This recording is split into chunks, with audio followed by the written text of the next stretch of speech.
Have you had anybody look at your resume? Um, definitely kind of look at the formatting. See. Let's see here. A three-step interview in which the last step was the last two candidates, and the company chose the other candidate due to experience. Um, if you had the interviewers, like the hiring managers, like email or something like that, or even just the HR person, you could try asking them for feedback. If they can give you feedback, which sometimes they will, that can help you, right? Maybe there was some questions that you didn't answer correctly or something like that, or whatever the case may be. I mean, we've all been there.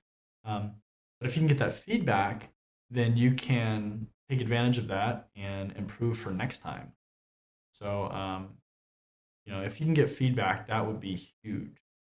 Um, Again, with the traffic on your resume, um, are you going to any like networking events, like any kind of meetups? I mean, right now, obviously, with all the things going on right now, that's kind of difficult. But there are online things. There's different online uh, conferences or whatever webinars, and if you can start to kind of network that way, that can help.